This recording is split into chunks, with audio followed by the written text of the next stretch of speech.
Hello everyone. Hello everyone, and welcome to Honey Badger Radio. My name is Brian, and this is HBR Talk with Hannah Wallen and Lauren Brooks. And we are, first of all, very grateful to see you guys here to hang out with us while we go through a piece, or yeah, I guess you could say it's a piece, from the Daily Mail, who is, other than being known for having the longest headlines in all of journalism, they also kind of confuse me because sometimes they write articles that are pretty fair, and then sometimes they don't, and that puts them like head and shoulders above, like, say, Slate or The Guardian or whatever.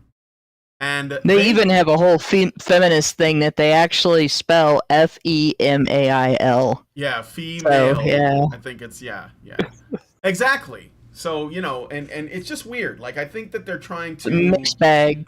Yeah, it's a mixed bag. I'll put it that way. That's a good way to look at it. So this article from the Daily Mail is entitled "The Nazi Women Who Were Every Bit as Evil as the Men," which is a weird way to word it. I mean, why wouldn't they be?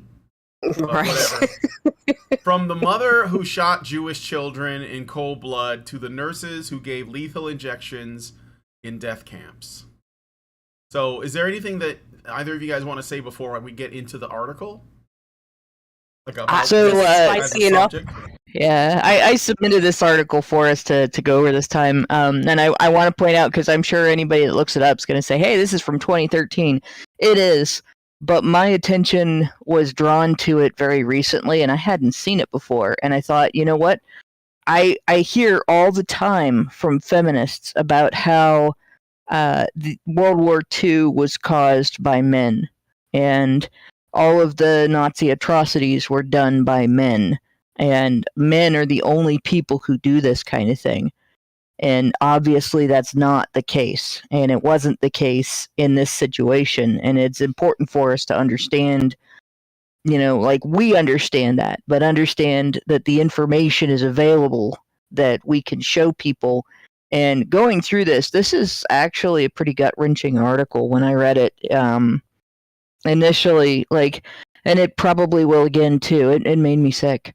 And it's going to be rough to listen to, but it is information that we should be on top of. And I want to thank Peter Wright for drawing my attention to it. He's the guy that I've referenced him quite a bit. I think gynocentrism.com is the website that I reference from him. But he's very highly aware of how much we ignore when women do things like this. So I just wanted to point that out.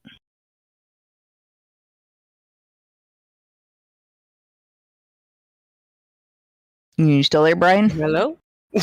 Yeah, I'm sorry, I was muted. Okay. I was muted, and I started talking. Yeah. So, but okay, so bear in mind before we jump into this article that feminists have been trying to frame Nazism as patriarchal from the beginning, right? The whole thing is they're trying to create or correlate the beliefs and actions of the Nazi Party of the 1930s to just being a man, just like being a male. And they constantly, they use these tricky, this tricky language. Like, for example, they'll say, well, these guys believed in an Ubermensch, which was like a Superman. And then they'll say that means that they believe that men are super, which then by extension means that it's a masculine oriented ideology.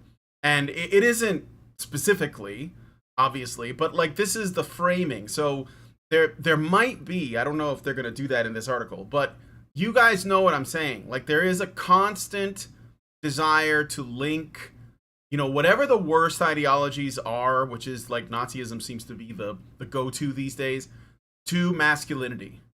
And you might find that it's obviously not that simple. So okay. So I'm going to get into the article. Blonde German housewife Erna Petri was returning home after a shopping trip in town when something caught her eye. 6 small, nearly naked boys huddled in terror by the side of the country road. Married to a senior SS officer, the 23-year-old knew instantly who they were. They must be the Jews she'd heard about, the ones who'd escaped from a train taking them to an extermination camp. But she was a mother herself, with 2 children of her own. So she humanely took the starving, whimpering youngsters home, calmed them down, and gave them food to eat.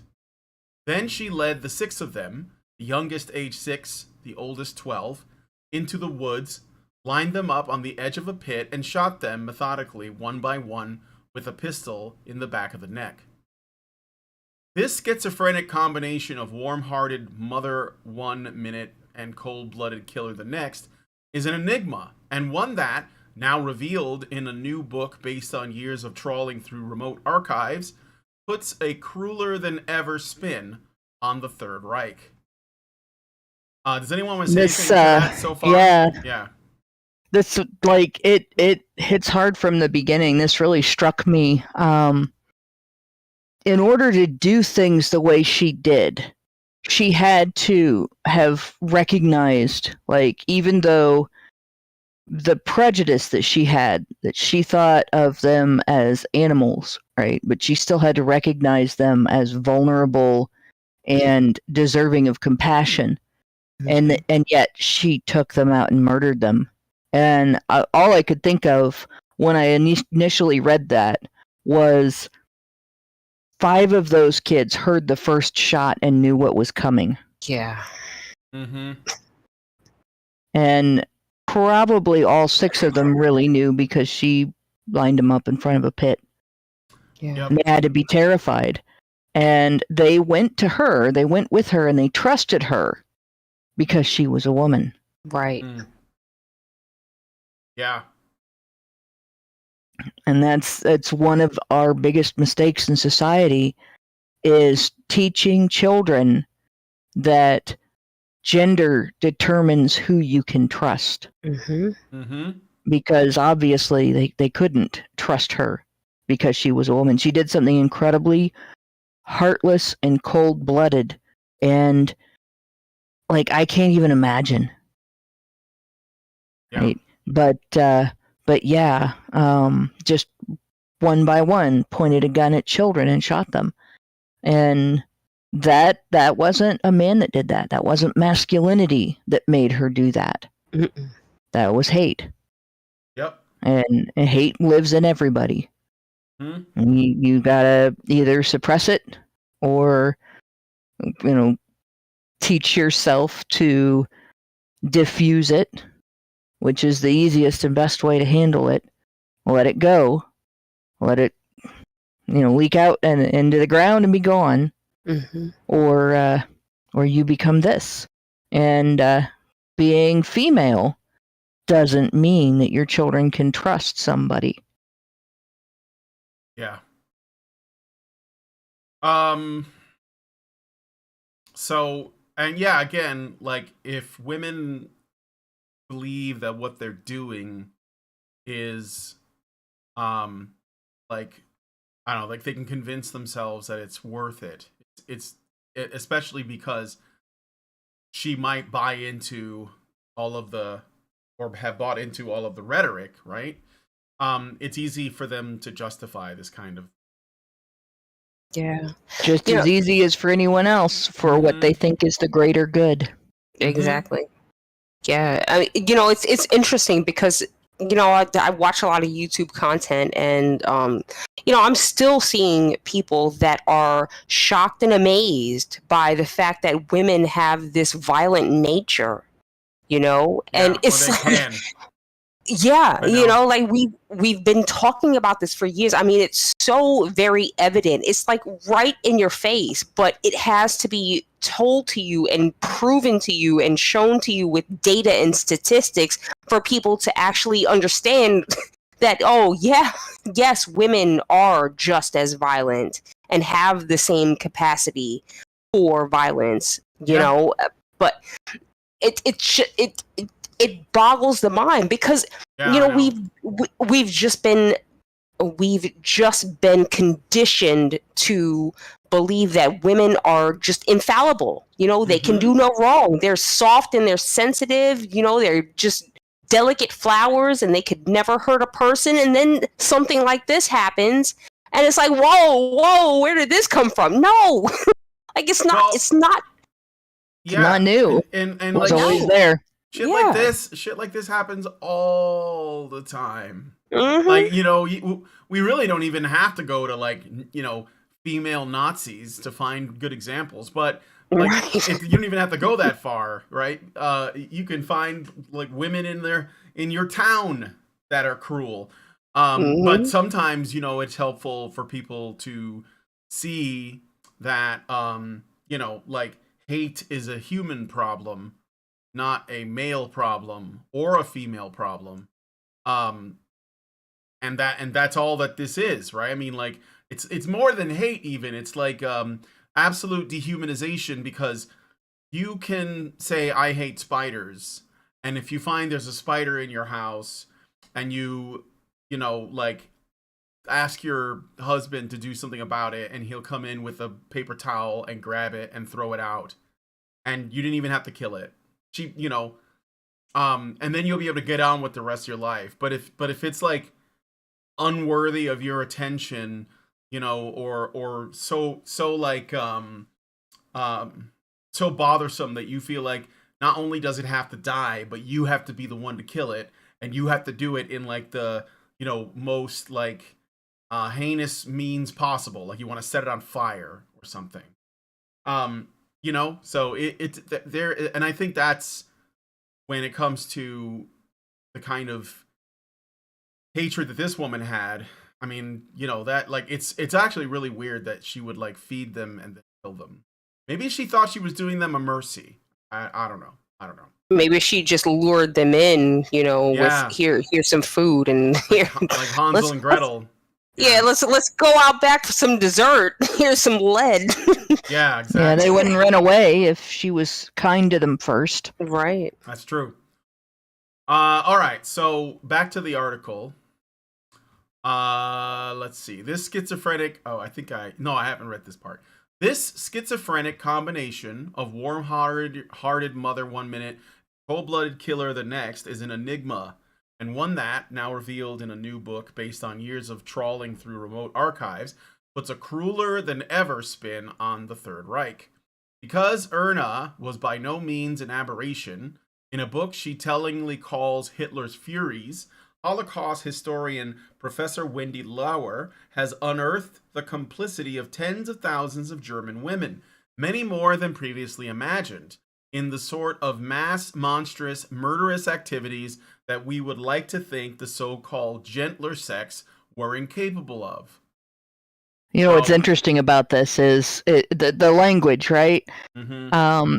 The enigma that a woman would do this, the crueler than ever spin on the Third Reich, like that it wasn't cruel, as cruel for a man to do it as for a woman to do it, right? Mm-hmm. The men did the same thing that women did, and women did the same thing that men did, but somehow it's different when a woman does it. It's more shocking when a woman does it, and the idea that this would be an aberration, as if we didn't have an entire world history of warmongering female leaders and woman warriors who did everything that you do when you're trying to defeat an enemy force and not just another individual in battle. Like, all of a sudden in the 20th century and the 21st century, we seem to have forgotten that women can be barbarians. Yeah. And that's probably a very huge mistake that led to vulnerability for a lot of people in not just this particular mass murder, but probably every state perpetrated mass murder around the world. There have been women participating in all of them, and even in terror organizations. There are female religious police in ISIS that are actually incredibly vicious and very abusive. That's one of those things that people tend to ignore, and so then when their attention is drawn to it, they use language like that. It's crueler than we thought it was because women did it. It's an aberration. It's an enigma. Oh my gosh, we're puzzled at this. You shouldn't be. Evil lives in everybody. And again, you either diffuse it and you listen to your better angels, or you become this. Right. Mm-hmm. All right. Because Erna was by no means an aberration. I already read that part. I'm sorry. The Holocaust has generally been seen as a crime perpetrated by men. The vast majority of those accused at Nuremberg and other war crimes trials were men. Now, real quick, that doesn't mean that it was mostly men, because I think they're about to reveal that there were women, but for whatever reason, they probably weren't treated the same way the men were, and then that might throw off the numbers, right? But in general, it was probably mostly men, because that's the kind of heavy lifting that men are usually asked to do. So, it's not like, you know what I'm saying? Like, well, the interesting thing that's coming out here is how many women got away with it. Yeah. Men got held accountable. Women were presumed innocent. Yeah, like they were dragged into this thing and they didn't really want to do it or whatever. Or that they didn't do it. Yeah. So anyway, the vast majority of those accused at Nuremberg and other war crimes trials were men. The few women ever called to account were notorious concentration camp guards, the likes of Irma Gress and Ilse Cook, whose evil was so extreme they could be explained away as freaks and beasts, not really women at all. And that's another thing too, is that like if they find a small number of extreme cases, they and I mean gynocentrists, I guess you could say, would do whatever they could to make that appear as though it's some kind of anomaly, and they're not even women, because women wouldn't do that, right? Ultra macho Nazi Germany was a man's world, so now we're back to blaming men. The vast majority of women had, on Hitler's orders, confined their activities to Kinder, Cook, and Kirche, with children, kitchen, and church. Thus, when it came to responsibility for the Holocaust and other evils of the Third Reich, they were off the hook.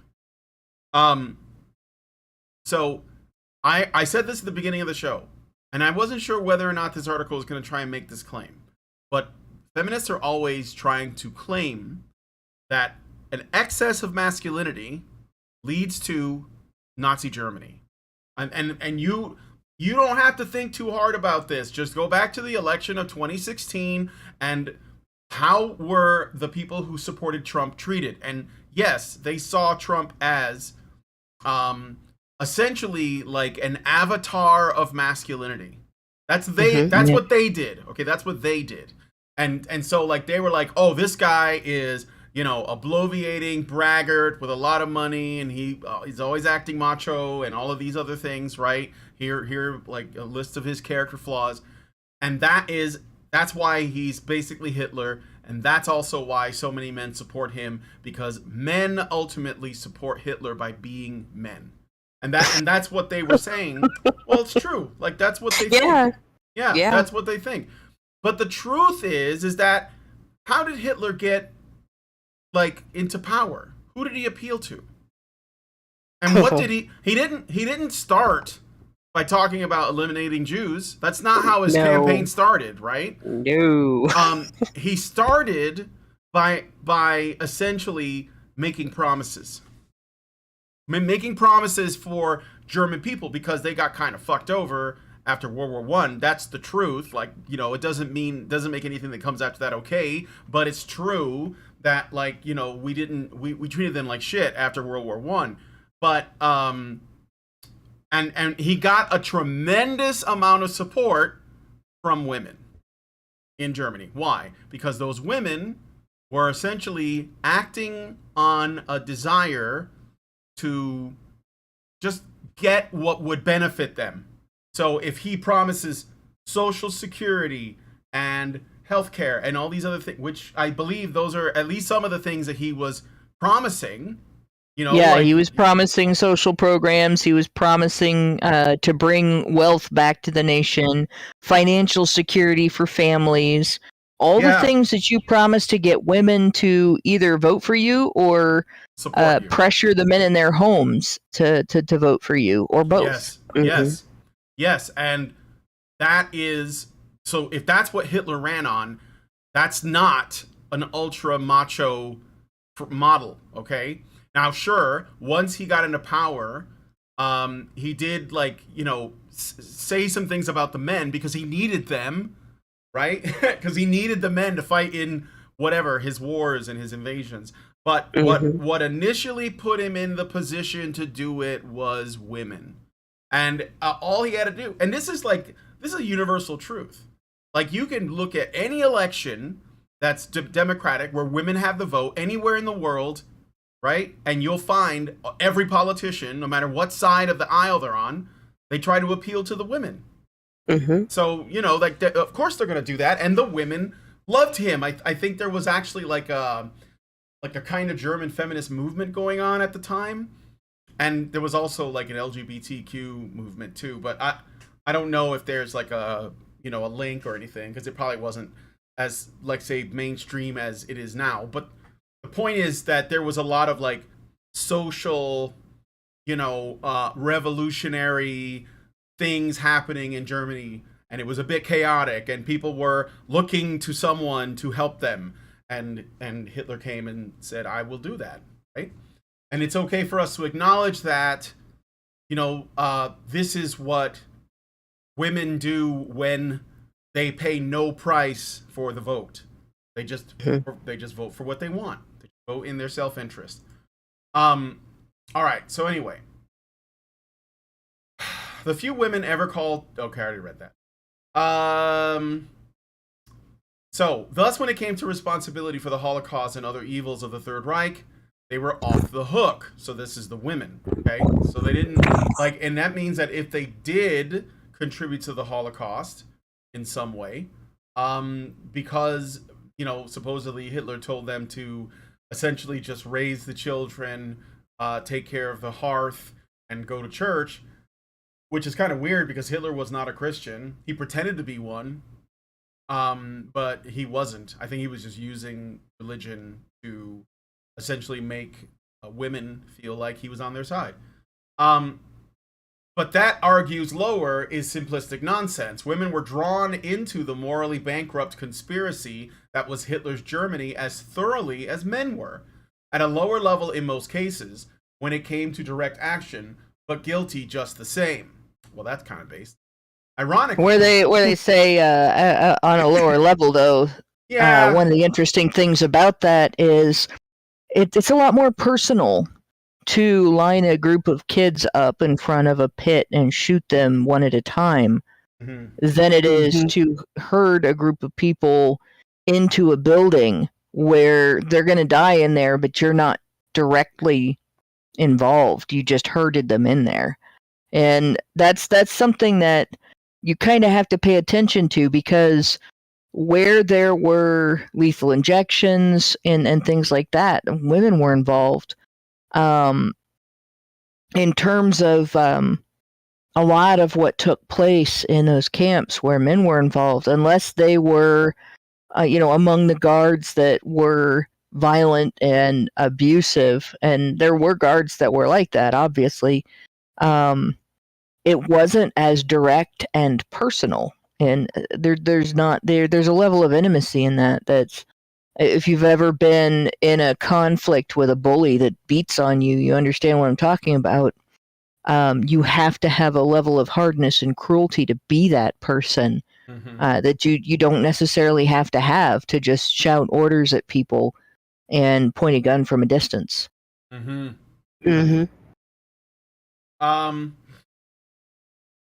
Yeah, fair enough. I got a couple super chats, so Polaris 589 gives us $5 and says, "Y'all turning into the History Channel now?"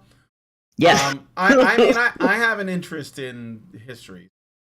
There's a very strong degree to which history, understanding history, is very important in order to understand how to fight for a better future. Mm-hmm. Absolutely. We know what we did wrong in the past, but we really have to understand how it happened in order to prevent it from happening again. Yeah, and there's a lot of misleading stuff in history. Like, there's so much that we essentially like are programmed to have like a single, very simplistic answer to for certain points in history, you know, and you if you don't, like, there's so much more that you should be able to take away from it, but we just get, you know, we only get like one thing, right?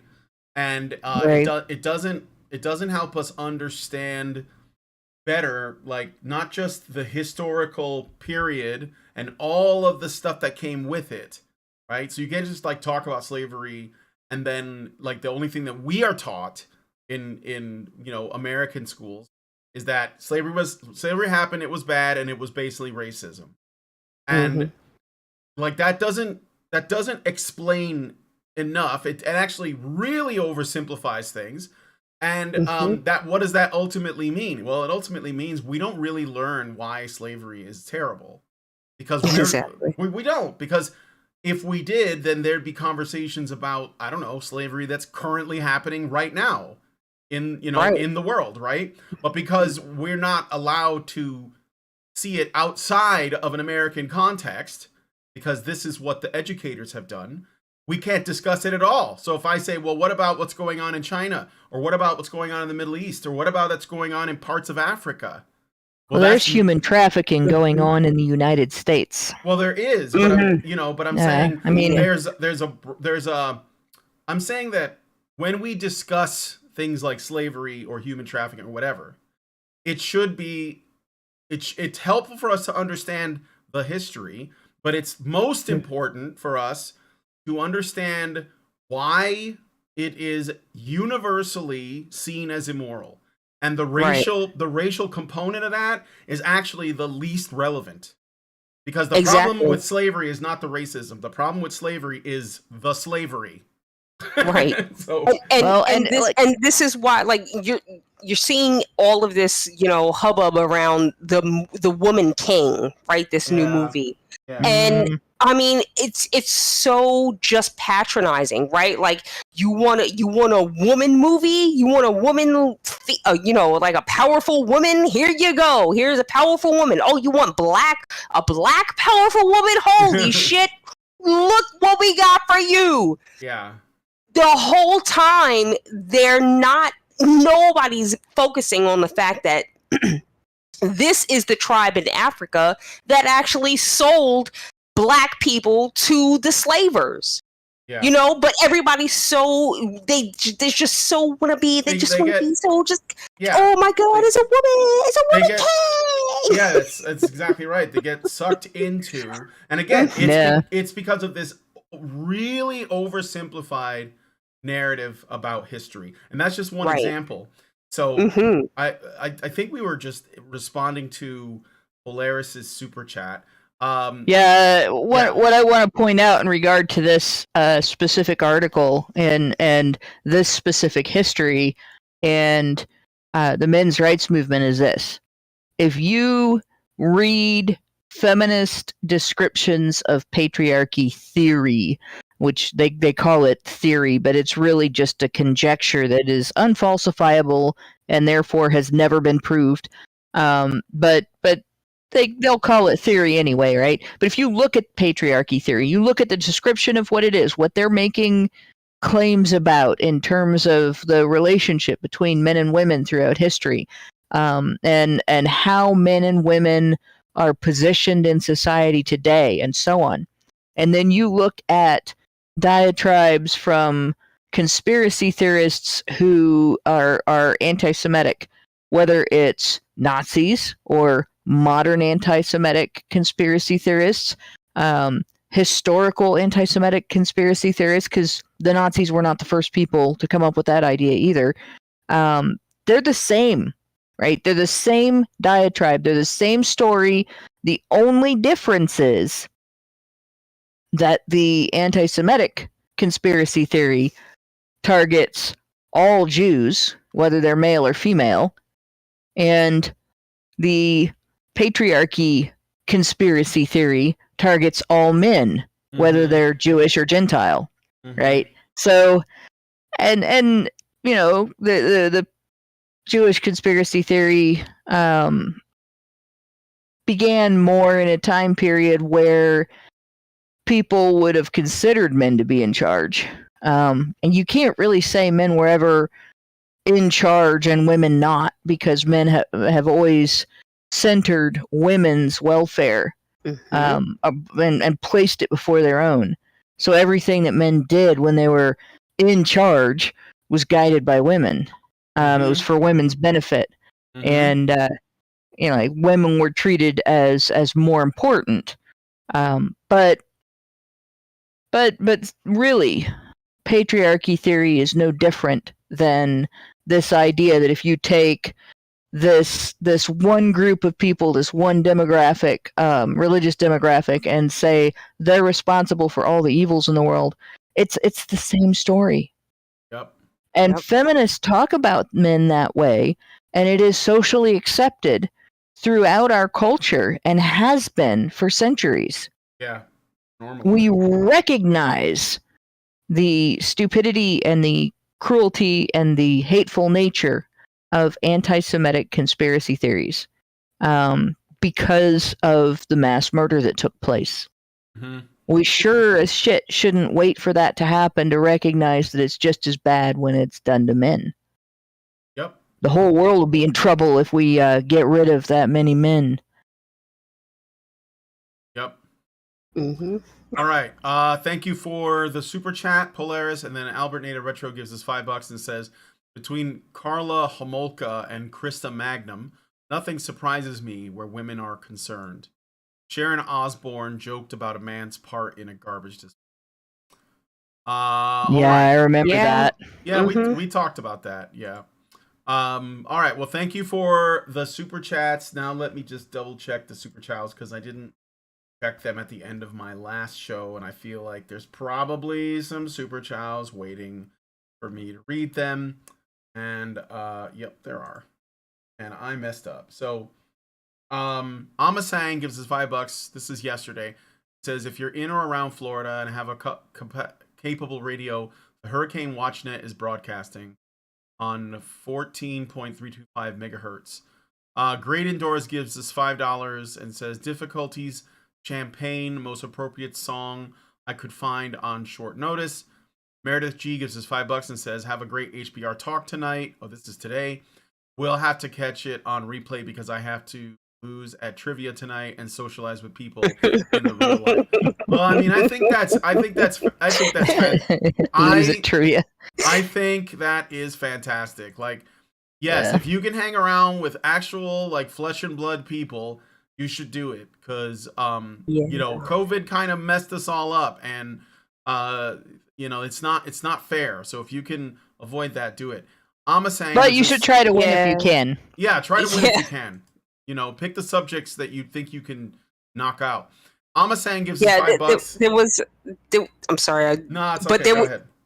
There was a video that I just watched on Twitter earlier today, and it was talking about like third spaces. And so basically what that is like, you know, you have your home and you have your work. Your third space is the place where you exist outside of your home and your work. You know, and it's so important to have that. It's the place where everybody knows your name. Yeah.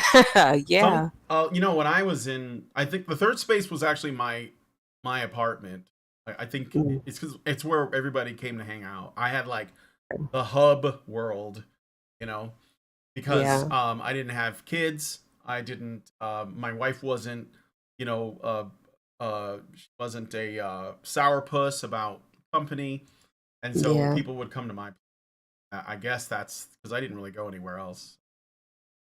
That was back when I lived in Chicago, but I don't really know anyone here.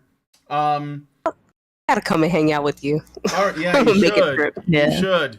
Amasang gives us $5 and says, lesbian Nazi hookers abducted by UFOs and forced into weight loss programs all this week on Town Talk. All right, thank you for that. Yeah, you know, I knew somebody was going to do that, like make some kind of grindhouse movie title, because I said the Nazi women of the SS, even though they're not really SS women, although there were women in the SS. But Yeah. some of these are just, you know, they're just fans. They're just fans of the Third Reich. They just kind of, that Hitler guy, he, you know, great haircut, a very well-trimmed mustache. I want my man to be more like that guy. In fact, I think he made that mustache cool in Germany. So, well, listen, you know, it's really kind of telling. Like, you know, obviously there were women who fell in line with the Nazi regime, right? Like they were just all in for it, right? Well, and then women will support the men who have the power. Exactly. That's it. Like exactly. Yeah. Exactly, but then there's also the faction of women who will like do things like write to serial killers in jail. You know, like they just they do. They love that power. They're just attracted to it, and I don't know what the correlation is, but it's there. You know, women are attracted to that fear, that danger, that dangerous man. Yeah. There's also the women who will pick. It doesn't matter what the set of rules is.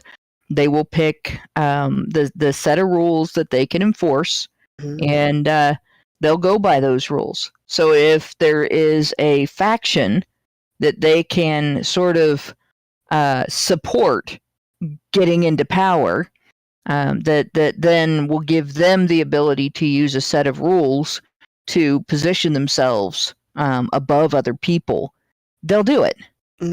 Even if it means that they have to commit atrocities, even if it means being just unbelievably cruel, even if it means, doing things that would have otherwise been considered reprehensible. They'll do it as long as they have a way to position themselves above other people, socially and financially. Yeah. All right. Thanks for the super chats and super chows. Now let's get back to the article. All right. So, ironically, it was the professional carers who were the first to be caught in this evil web. From the moment the Nazis came to power and imposed policies of Aryan racial purity, countless nurses, their aprons filled with morphine vials and needles, routinely slaughtered the physically disabled and the mentally defective. You think about that for a minute, all right? Because I don't see any correlation to anything that's currently going on in the world right now. Yeah, we won't.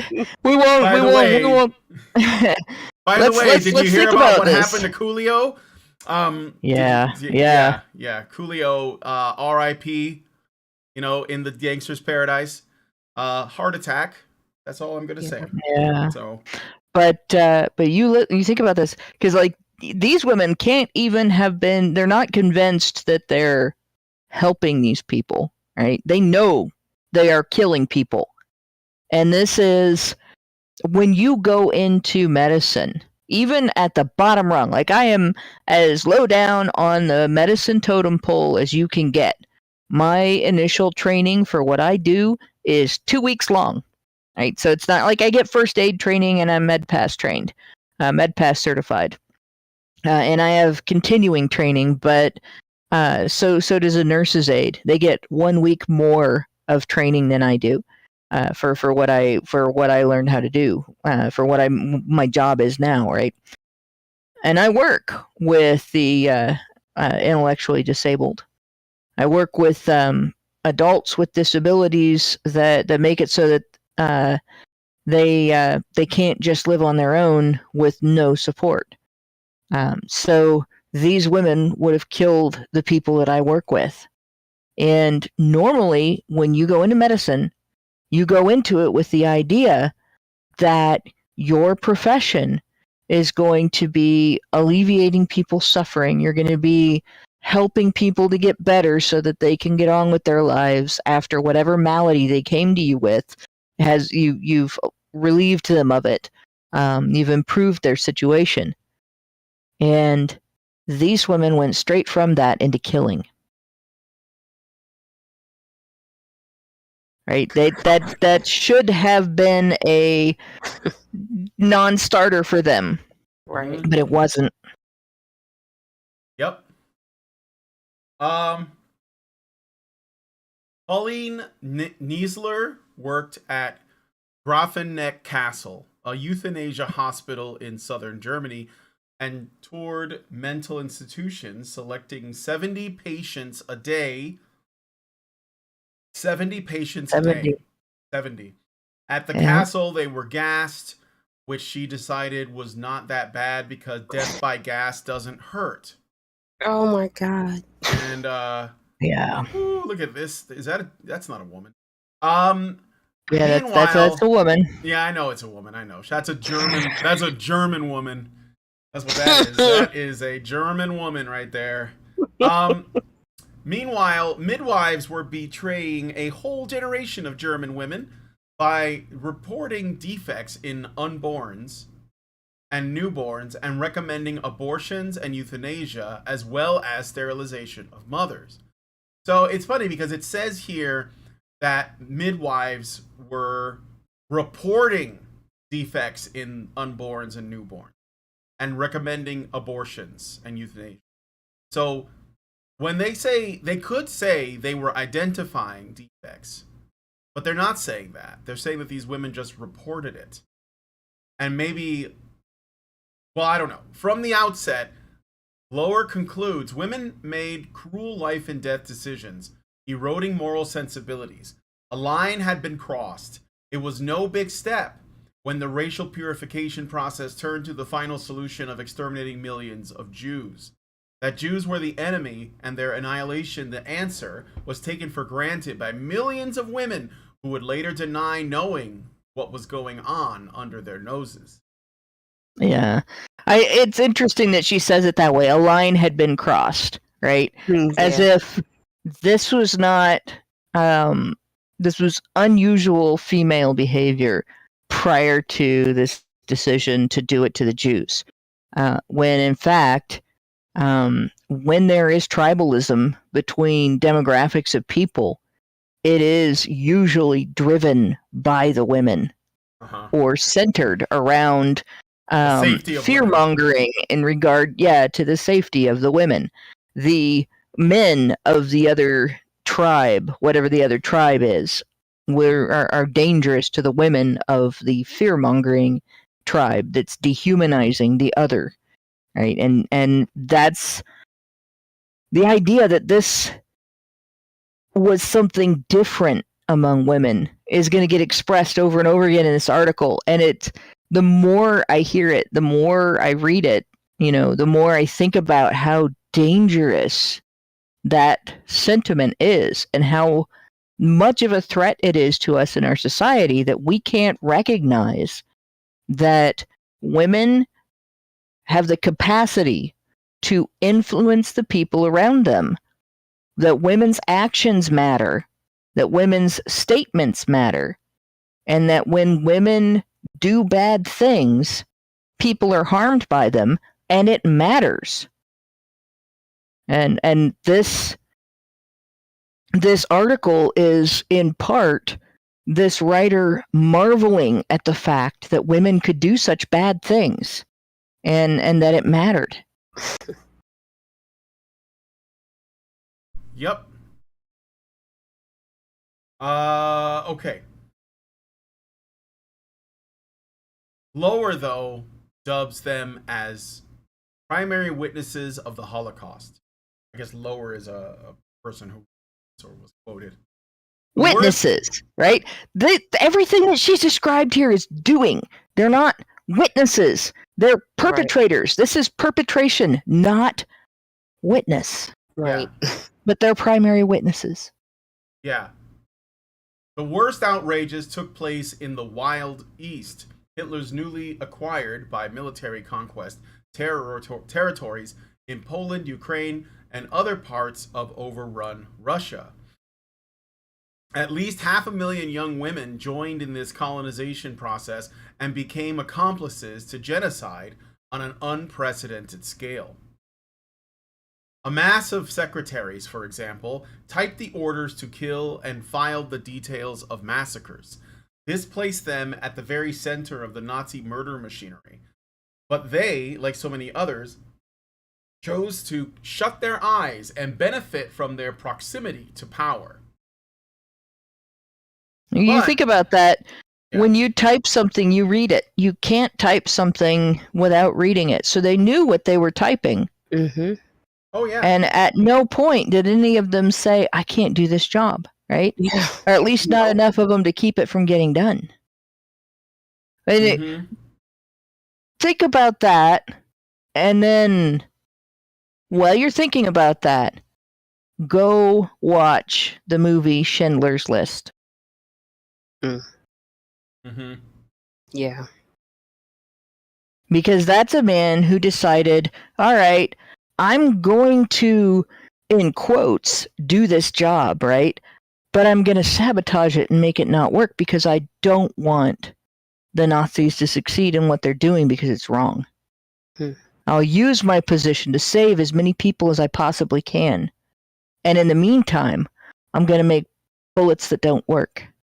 Mm-hmm. I'm going to make weapons that don't work so that we will try to stop this horrific thing that's going on. And there you have Madam Secretary typing the orders to kill without altering a single letter. Mm-hmm. Yeah, I mean, and not to take away from the point that you made, like there's pros and there's cons and everything, right? So these women who were sitting there typing up these papers, I don't think we would be able to identify the people that were lost in this situation if those names had not been recorded, right? And that was their job, and it's not like, God, it's no benefit other than, okay, we know and we can count, and then we won't get into the question of the number, but recording these people's existence was actually beneficial in some part. Now, it's gruesome work. They were doing it for an evil regime. Well, and for an evil reason, because, right. they weren't just recording their existence. They were ordering their deaths. Right, yeah. Right. And see, that's the thing. Their existence could have been recorded and probably would have been recorded just like everybody else in the country without that.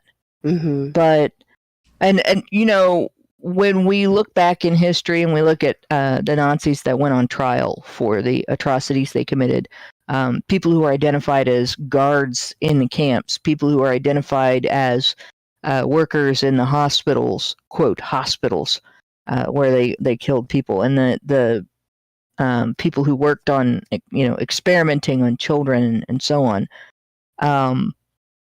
And they would say, well, I was just doing my job. I was only following orders. Mm-hmm. And it was determined that's not an excuse. You have to have a point in your understanding of your orders where you recognize you're being asked to commit an atrocity. You're being ordered to commit an atrocity, and you should disobey that order. These women, unless you don't have right. any moral frame, right? You are culpable for following orders that represent an order to commit an atrocity. Mm-hmm. These women chose to shut their eyes and benefit from their proximity to power because they were only following orders, right? Well, and how many of them defended themselves in trials by saying exactly that same thing. Right. Mm-hmm. We were only we didn't have a choice. We had to do this. We were only doing what we were told. Yeah. And how many of them got away with it? Yeah. And well, it's funny because I think that women are more likely, because they're more agreeable, to go along to get along. And so if it looks like every other woman is going along to get along, then you're more likely to do the same and convince yourself that what you're doing isn't as, heinous or immoral as it actually is, because you don't want to rock the boat. Right. And that's why I thought about, like, when you I thought about this because you mentioned Schindler's List. Herr Schindler didn't, like, he found a really clever way to go about it, but he did not do it. He said something has to be done. I'm going to do whatever I can. And honestly, if a bunch of women had, like, come together and they said, this is unacceptable, we shouldn't be doing this, let's sabotage the whole thing, right? They would have found that they probably would have been, like, extremely effective. But the problem is they were so afraid, or they didn't care, like they actually took pleasure in doing this. They might have been complicit. Yeah. They might very well. I mean there were men that were complicit. There must have been women that were as well. Absolutely. And if they bought into all the dehumanizing rhetoric, it makes it really easy. But I'm saying, like, even if you can find some, at the time that would have, like, disagreed with what was happening, they didn't have the courage to do anything. So they it doesn't really matter that they let it happen. All right, Albert Nader Retro gives us $5 Canadian and says, if you ever saw the Nazis a warning from history, Hitler never gave specific orders. He'd say, this is an issue, fix it. That's why his officers hung. Perhaps, I don't know. I mean, he ended up killing himself anyway, so. Won't someone rid me of this meddlesome priest? Mm-hmm. Yeah. All right. Back to the article. So there's the secretaries, but picnicking in the country on their days off. How did they miss the mounds that hid mass graves? The gagging smell of rotting corpses, while clothes and possessions plundered from ghettos or confiscated at camps and killing fields. Did they think they were cataloging for redistribution back home? Trainloads of booty went back to Germany in what Lower calls the biggest campaign of organized robbery in history. What, socialists like to steal from people? That's crazy. And German women, she charges, were among its prime agents and beneficiaries. Even more caught up in the criminal madness were administrators such as Liselette Meyer, who worked so closely with her strutting boss, an SS officer, that they were almost indistinguishable. She joined him on shooting parties in the snow, hunting and killing Jews for sport. Is that the woman from earlier? Wow. She's so if you go back up to those two pictures, she's the one on the right. Yeah, you're right. That's her. The one on the left is Johanna. Looks like that's Altvater. Uncle Fester. Altvater. Yeah. Uncle Fester in a wig. Yeah, I know. And then the picture right below is Irma Grease or Gress. Yeah, and she, the beautiful beast, pictured with Joseph Kramer, who was commandant of Auschwitz and later Belsen concentration camp. She was hanged age 22 in 19. He was age 22. Yeah, she was young. 22. So that's how she, at least that old, when she shot and killed those kids. Yeah. Good Lord. Yep. I mean, life was much slower. You didn't have as a long life expectancy back then. Erna Petri was the one that shot and killed the kids. Erna Petri. Mm-hmm. Oh, the other one, not the. She was a guard. Irma Gress was a guard, but the shooter was Erna Petri. So you have like all these women.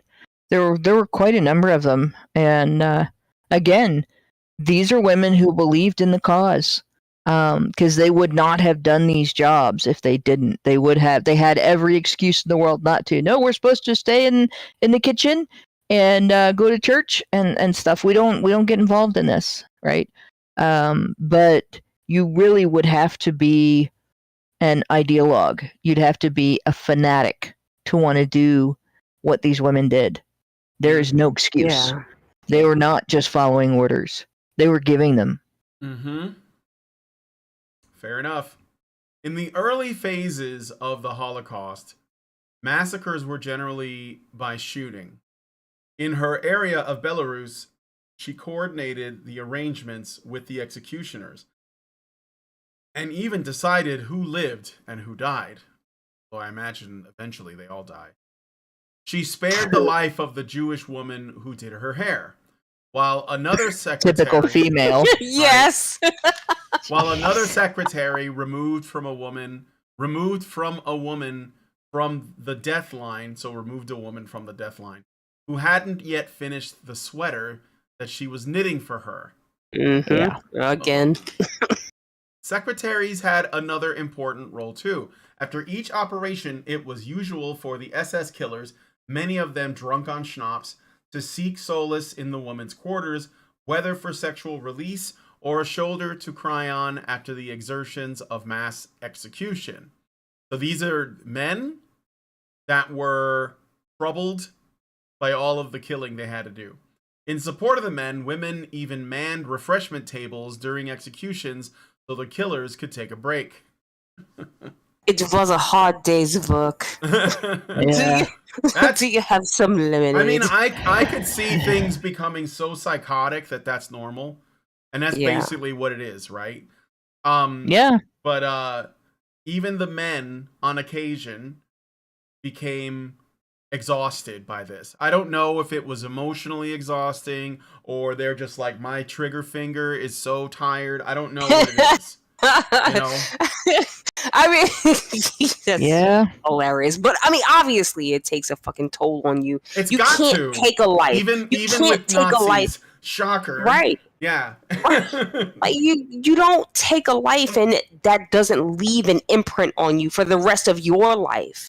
Yeah. You know, that's something that you always live with. It stays with you. And that's just one. Can you imagine if you had to do it multiple times over and over and over again because the person above you told you that this is your job and if you don't do it, then you're going to die? Well, that's probably that was because then you'd be like a sympathizer, right? Right. So, you know, it's just and everyone is watching everyone to make sure that there's no sympathizer among them.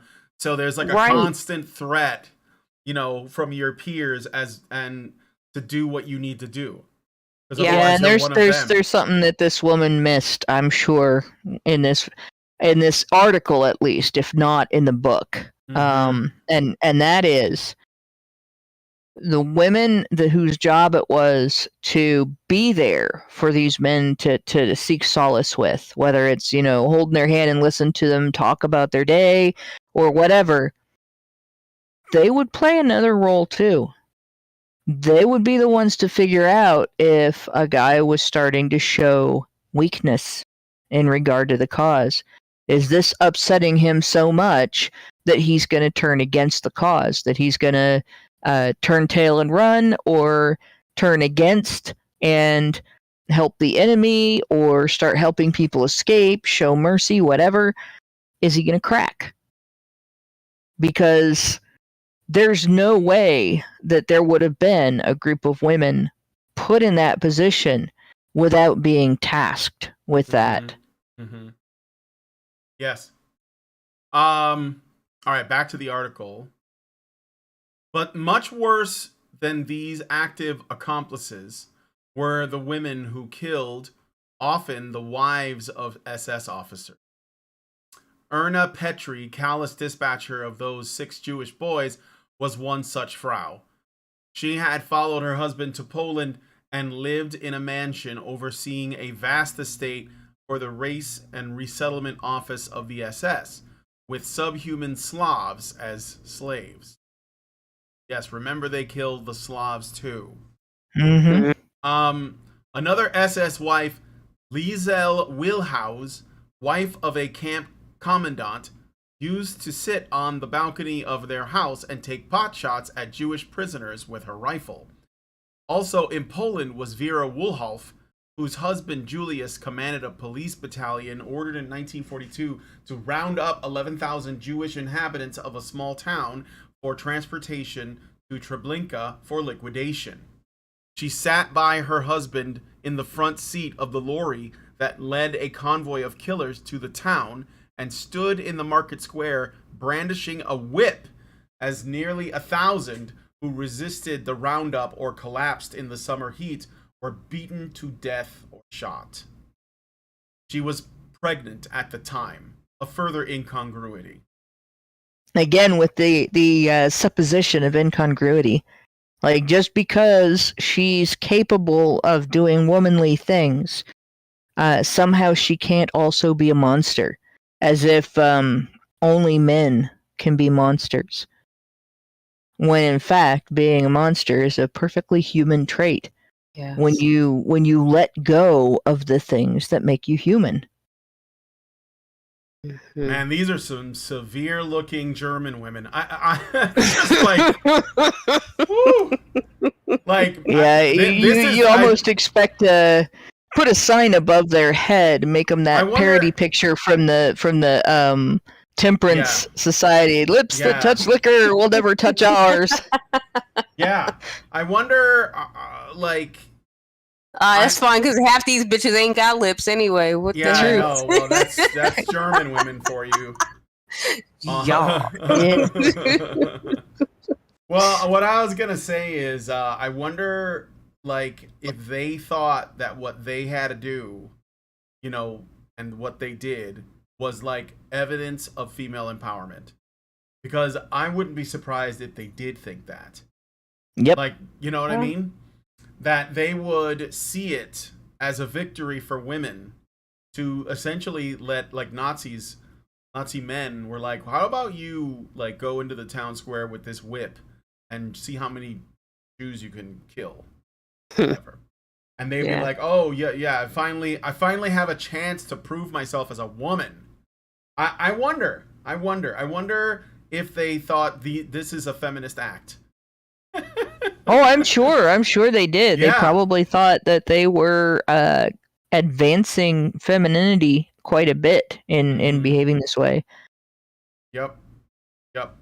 And a positive femininity to boot. So, so, I got some super chat stuff. To jackboot. Yeah, to jackboot. So first, let's look at the super chows. I got one from an anonymous person, so no name associated. Thank you. Gives us $5 and says, I was wondering how men and maybe women automatically see women as somehow incapable of doing anything, despite those same men as also seeing women as fully capable of raising children. You know why we can never see women as capable of cruelty and evil? Nurture or nature? What are your thoughts? Ooh, that's a big one. You know, a lot of it's socially trained, to be honest.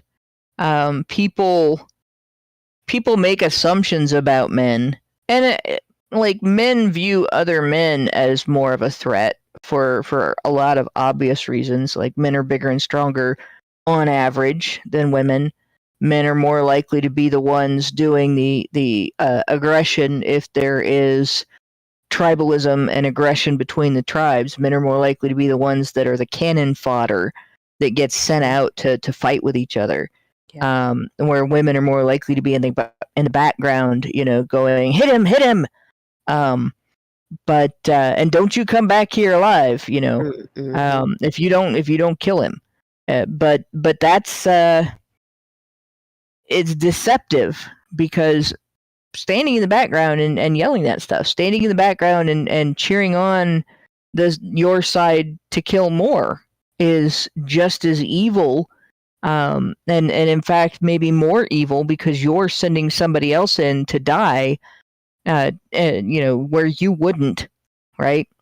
But we see women as nurturers, we don't recognize that evil because it's more surreptitious, it's sneakier, and women are pretty good at being sneaky. It's an unfortunate truth. Men are pretty gullible where women's sneakiness is concerned. Yeah. And even men who are red-pilled can be very gullible to a woman's sneakiness. Mm-hmm. And, they'll even take the side of a woman who's enacting a threat narrative against a woman on their own side sometimes because of that, Mm-hmm. And women being able to play vulnerable victim and caring nurturer has been a great disguise for centuries, under which women have acted as spies, war queens. They've acted as abusers. They've acted as serial killers. They've acted as mass murderers. They've been rapists. They've been thugs. They've been thieves, and gotten away with it because they can pretend to be the loving, nurturing, innocent, vulnerable, sweet little bride that you want in your home. Right. Yeah, like women are passive aggressive, right? And they are just manipulative. They're just master manipulators, right? It's no wonder that they get men to do their bidding for them. And even when they do something bad and they get caught, it's just like, they just play the innocent role. But, a lot of men get caught up in this because women are just so elusive, like, right? They sneak around, you know what I mean? They just make you feel like I've got to do this thing. They just manipulate people into doing whatever they want because, oh my God, I'm in this situation. I need help, blah, blah, blah. And it's typically the men around them that get caught up in situations where they shouldn't be because they listened to this woman. Yeah. and now they're in jail or whatever. You know what I mean? Like, yeah. they're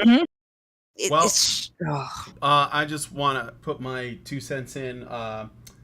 We're socialized to do that, to want to see women as more innocent, less capable of violence, less capable of evil. And the reason for that is not natural. It comes from the fact that most of us, as men and women, we have a bias towards our mothers.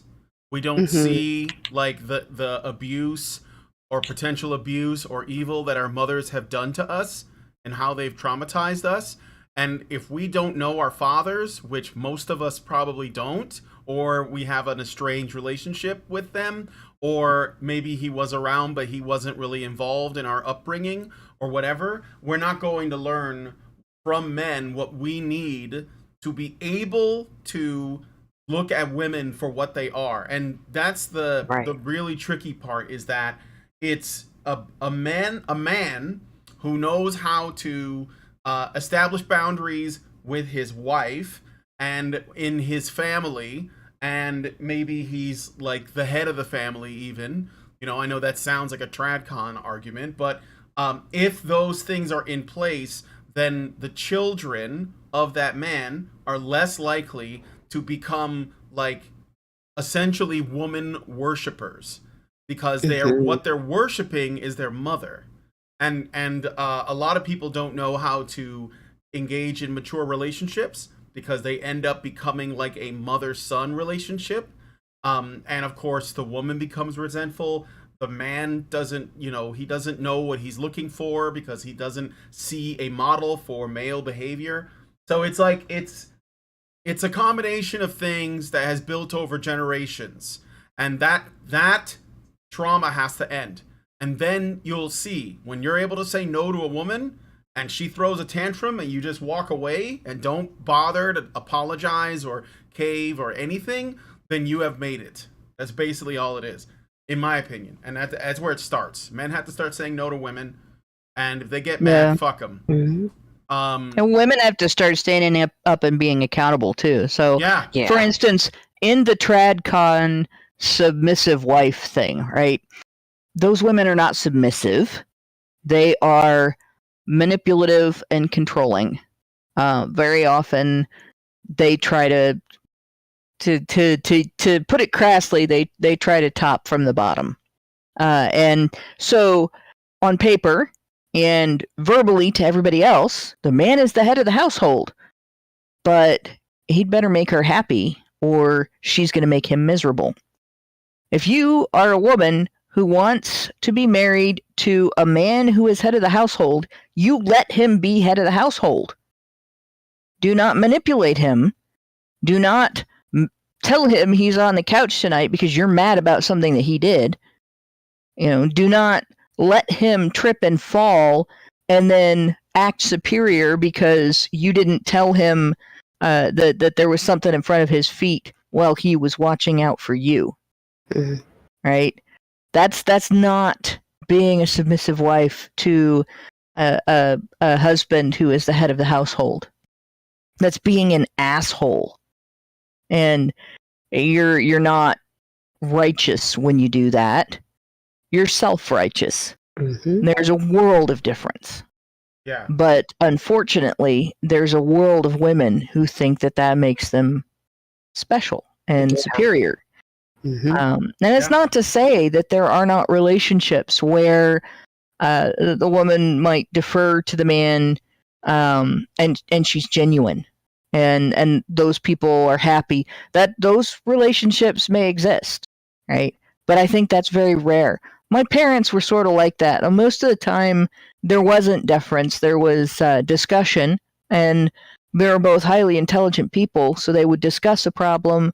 They would bring their ideas to the table, and they would come to a conclusion. And there wasn't, I don't think I ever saw a situation where my dad had to put his foot down and say, no, we're going to do things this way because I'm right, or I'm the husband and I said so.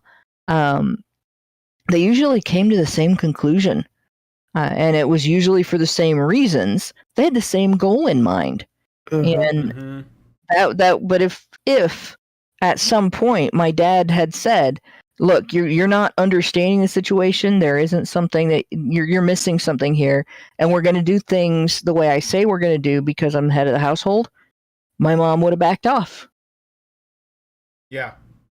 Because that was the religion that she was brought up in. She just never had to do it. I don't think most women who embrace that lifestyle know how to back off. Yeah. Yeah, probably. All right. So we're gonna continue. I got another super chat from Albert Nader Retro. No, wait, I got some other ones. Polaris589 gives us $5 and says, end the damn wars. Peace rally, October 29th, Thurber Park, Columbus, Ohio at noon, featuring Scott Horton and Misty Winston. End the damn wars. So thank you, Polaris. I'm nowhere near wherever that is, but hopefully my reading. It's right smack dab in the middle of Ohio. Yeah. So and I hope I can go, but I can't make any promises because my work schedule is already made all the way into December. Mm-hmm. So and we're down people again. Yeah. So, but if I am not working, then I might be able to go. There you go. But Thurber Park, that reminds me of something else. Everybody should read in regard to how to deal with women, a James Thurber story called "The Unicorn in the Garden," and another one called "The Catbird Seat." Read both of those. It's your homework assignment. Okay.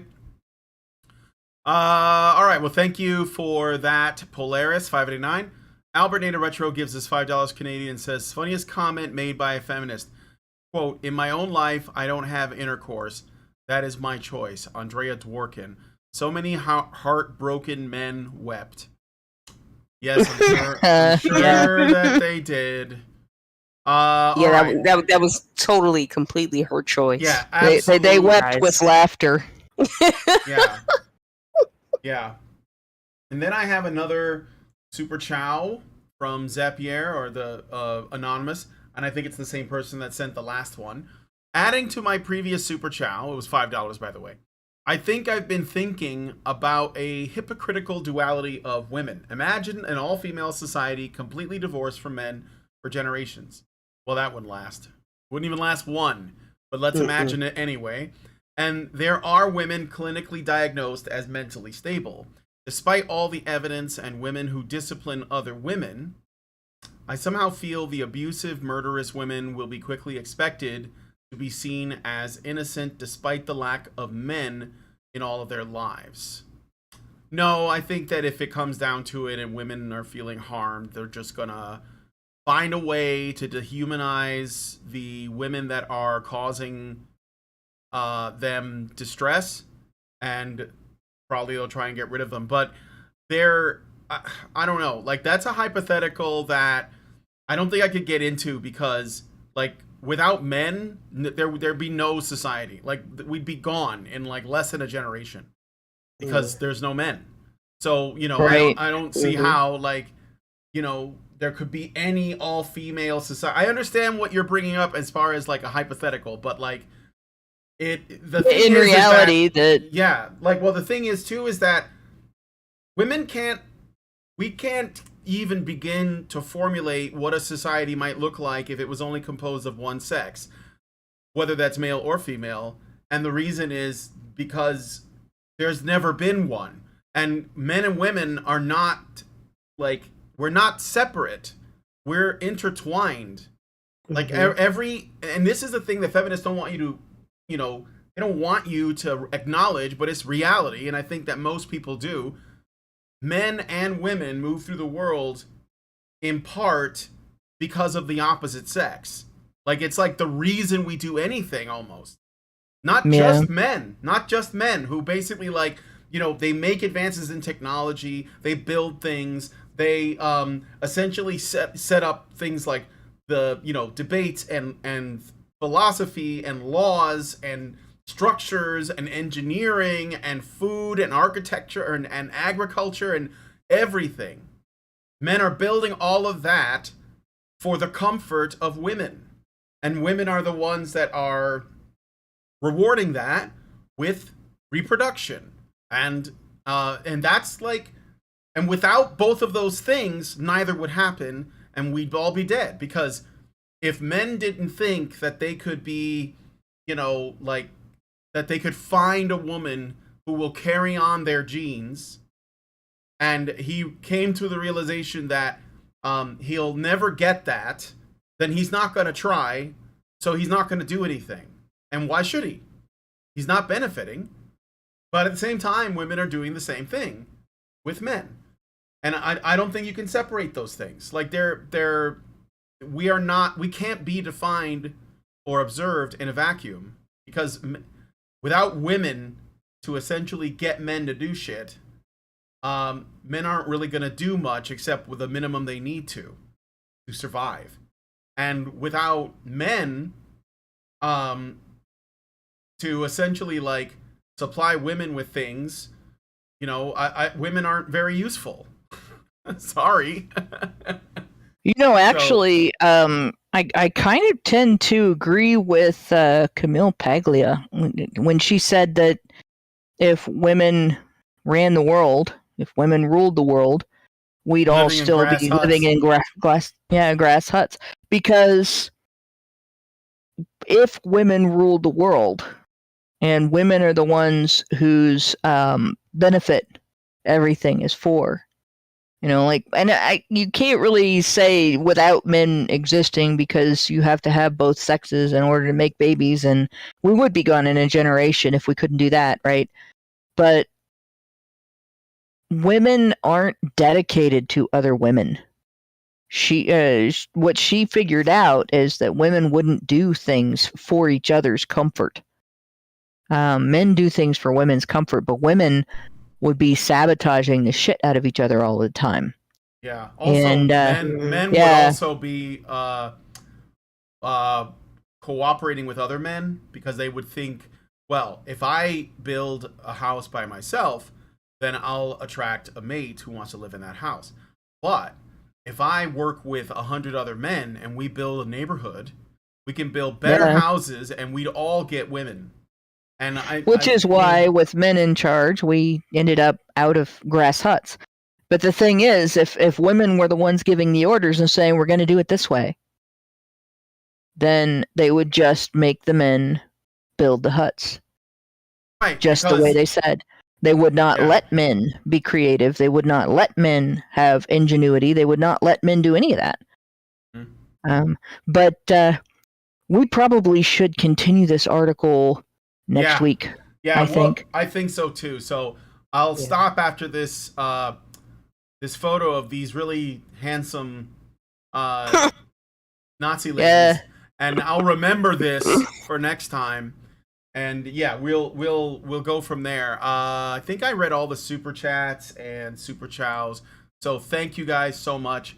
All right, so leave us a comment. Let us know what you think about the article as far as we've read it. If you want to read the whole thing yourself, there's a link in the description. If you guys like this video, please smash like, subscribe if you're not already subscribed, hit the bell for notifications so you know when our shows go live. Leave us a comment. And most importantly, please share this video because sharing is caring. Thank you guys so much for coming on today's episode of HBR Talk. And if you don't like the video, do all those things anyway just to piss off our feminist hate listener. Yeah, there you go. There you go. And we will talk to you all in the next video. Men's rights activists are machines, dude. Okay? They are literal machines. They are talking point machines. They are impossible to fucking deal with, especially if you have like a couple dudes who have good memory on top of that too. Holy shit, you're fucked.